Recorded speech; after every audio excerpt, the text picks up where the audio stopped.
everybody and welcome back to another video. In today's video I'm going to be reading popular BookTok books that I've just seen on BookTok and BookTube, and lots of people have recommended and just been hyped up. So I'm like, is it worth it? Are you worth the hype? So I've chosen 4 that I want to read for this video. Here they are. The first one, which I'm currently halfway through, is Where the Crawdads Sing by Delia Owens, and I'm going to give my review on that a little bit after, so stay tuned. And then I'm going to read We Were Liars by E. Lockhart. Then I'm going to read The Midnight Library by Matt Haig. And finally, One of Us is a Lion by Karen M. McManus. And yeah, so I'm going to see if people be talking. Is there substance to talk about?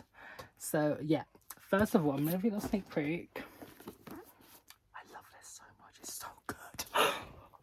Oh my god. I'm halfway through, and at the halfway mark, it's a 5-star already. So Miss Owens, you better keep it up. So yeah, but I'll tell you what they're about and my reviews on them in a little bit. So stay tuned. See you in a few days' time.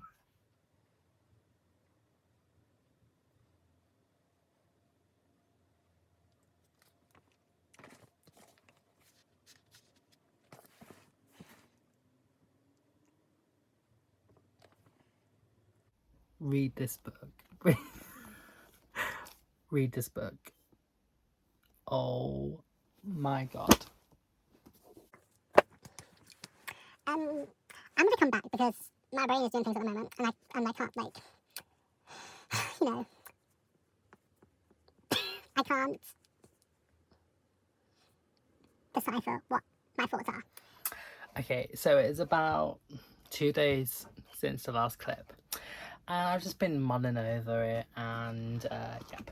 And I've also started a little bit of my second book, We Were Liars.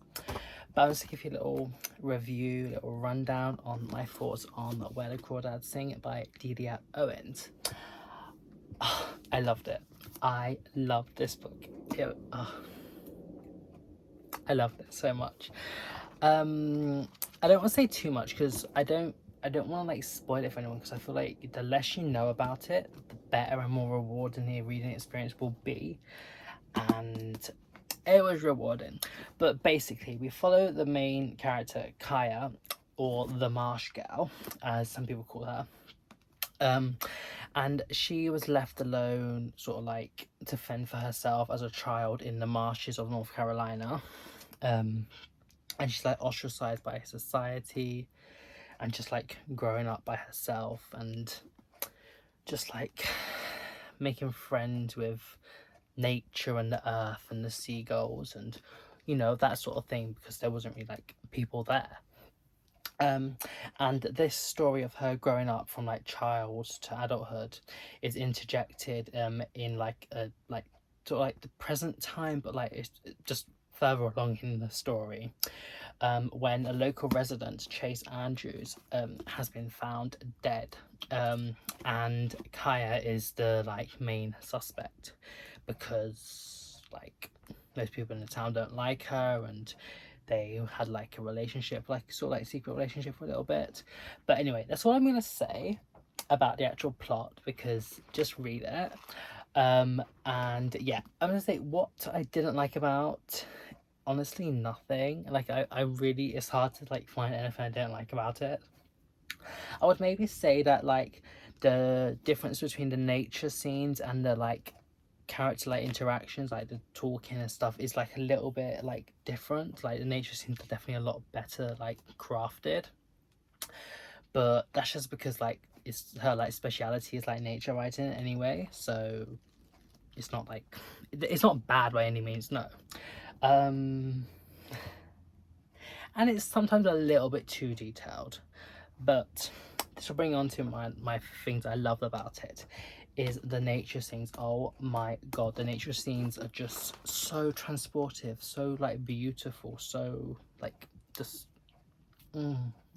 Lovely, delightful.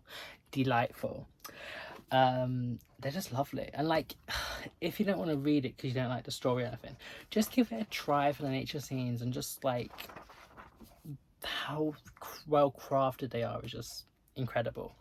Also, the characters, oh my god, Kaya is so lovable. She's just so like honest and like so pure and just beautiful and lovely, and just I love her. Also, Tate is so damn cute. Oh my, he's just like a dream man. He's just so, oh, you just want to cuddle him. I love Tate. Yes, he has flaws, and Kai has some flaws, and some other people have some flaws, but theirs are like a lot less compared to other people in this book, and they're just lovely people to really. They're just so nice, and like Scupper and Jumpin and Mabel, and like Jodie as well, and I'm just like, I don't know. I love them. So yeah, so I gave this 5 stars, and this is the one I definitely feel like I want to maybe read again, and then maybe like annotate it or something, because this copy I've got is like kind of like busted. So I think I might read it again, like not for a while, but like eventually I will, because I really want to. But yeah, I gave this 5 stars, and I have already started. I've just finished like part 1 of We Were Liars. And it's okay, it's going alright. We're going from like really lovable characters to like hello. So it is the next day. I finished this in 2 days, like, and sort of like, well, I didn't read it the whole day, but you know what I mean, in the span of 2 days. And this is the quickest time I've ever like finished like a proper like sized book that's not like a short story or like a collection or like a children's book, like a proper, like, it's like 220 pages, 230 pages, and I finished it in like 2 days, which is like really good for me, so I'm so happy about that. And yeah, like, that's something that I like about this, is that you can just fly through it. It's so readable. It's like very fast paced. It's just very like, it's written very like easy reading, which I would say is also similar with where the Crawdads sing. So I'm like getting this sense of like these BookTok hyped up books are hyped up because they're just quite accessible and like easy to read, I'd say, but from these two anyway. But I'll talk more on like a final judgment a bit later. But anyway, my thoughts on this book, I think I'd give it 4 stars. I enjoyed it. There was a plot twist that I did not see coming, and I was like, okay, did I like it? Not that. not the plot twist really, or like anything after something about the dogs.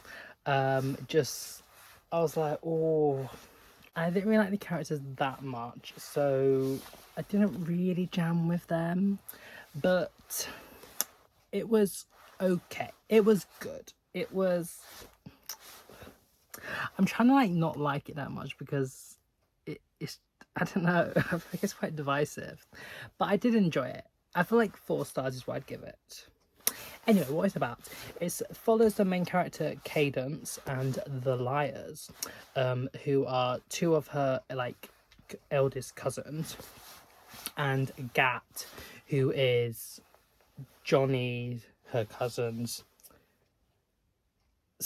stepfather's sister's son, and her love interest.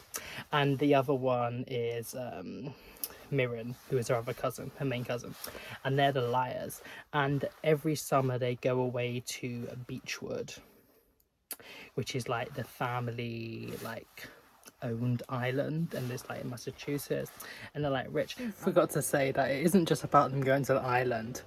Basically, on summer 15, something happens, like an accident, and Cadence doesn't remember it, and then it's like she's like doesn't go away for summer 16, and she comes back summer 17, and she's trying to like piece together like what happened before, like, and it's all a bit, and then the twists and the turns and the plot unravels. I'm just like, to kind of get like rich, and I'm just like, I don't know, you know. But I would recommend it. It was enjoyable. I didn't like everything about it. So yeah, on to The Midnight Library. See you soon.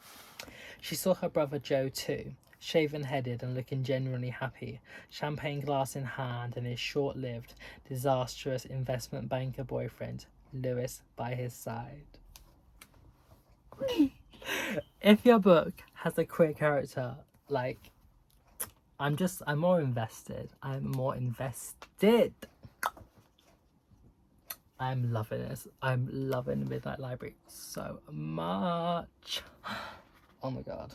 I'm like 53 pages in, and I'm gonna read some more because I want to. See in a bit. Why is this video turning into like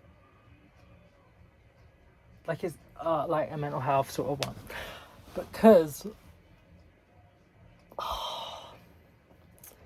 there is so much in this book that I literally relate to. Like, it's kind of crazy, and it's just like, I don't know if it's just because at this moment in my life, let's get all mushy, you can skip if you want, but like at this like point in my life, I'm really going through like a bad sort of like mental like patch in a sense, and I'm just like hating myself so much, and I just keep thinking back on like so many like my regrets in life, like Nora, and just like so many things I wish I had done or wish I did, and it's so true that like I feel like you do ponder more on the things that you didn't do than the things you actually did do, and it's just hard. And yeah, I don't know, and I just feel like something about this book is just very personal at the moment, and also like things of just like other characters as well. And I don't know, and she has mentioned 2 medications that I have taken, sertraline and fluoxetine, and I'm just like, is this book about me? I'm joking, it's not, but I'm just, I don't know. I feel like I'm reading this book at such a good point in my life, and yeah, and I do get what some people say, because I've read like some reviews and stuff. Obviously everyone like talks about it, and how it's like it's good, but then there's like parts where like it's like self-help sort of like elements in it, and I'm just like, if I'm going to be reading fiction and I'm going to be reading non-fiction about self-help anyway, why not combine them, you know? You get the best of both worlds in the words of Hannah Montana. So, you know, I'm getting the best of both worlds, and I don't know. I'm so like attached to the main character, and I see so much like similarities, just like different things like that, and like her mental state, and just like loads of things, and I'm just like, I'm very connected, and I just love her as well.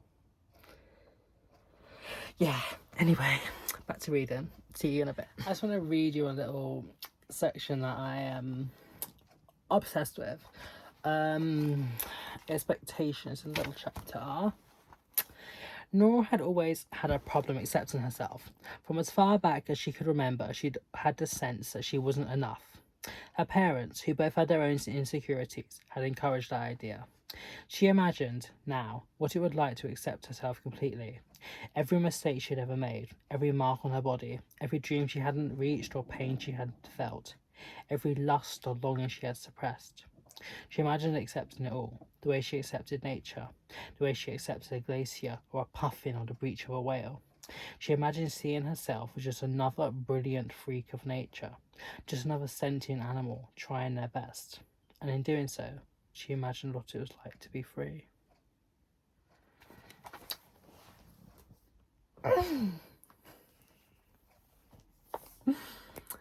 Love it. Oh my god! Dylan is so cute!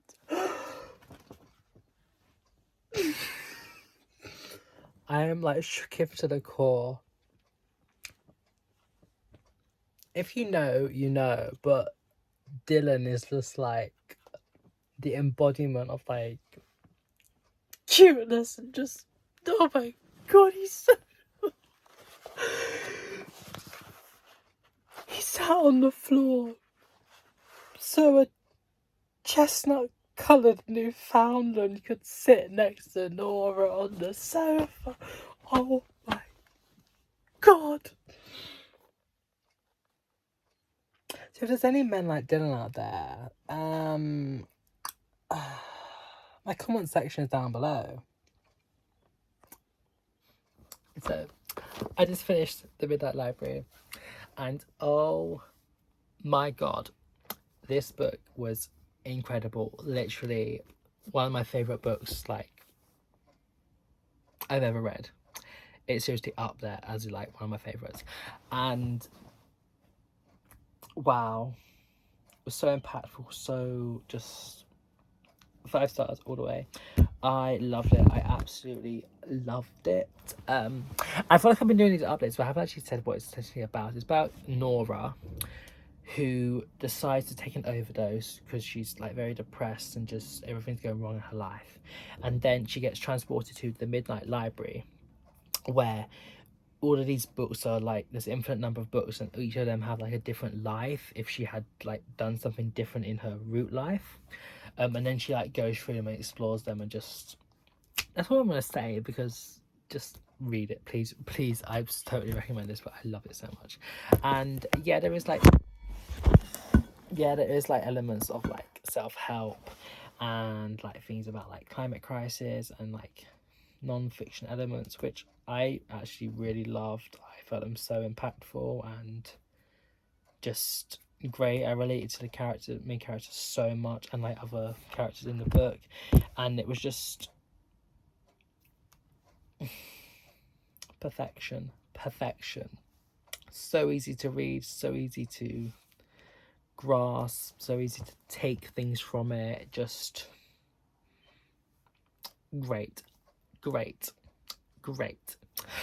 On to One of Us is Lion now. Okay, see you in a bit. Hello. So it's been a couple of days since last update, and I'm about halfway through One of Us is Lion, and I really want to finish this today because it's the 31st of August today, and I want to do Becca's Bookopoly for the month of September, which I kind of want to start like at midnight. So I do really want to finish this before the end of the month.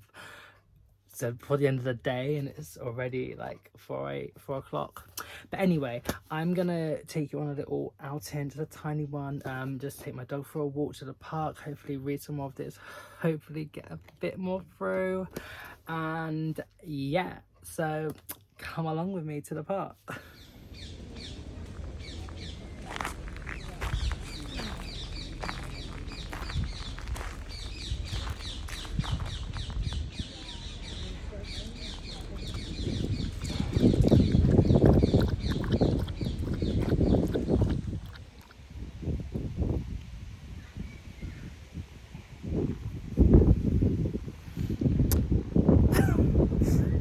When it turns queer,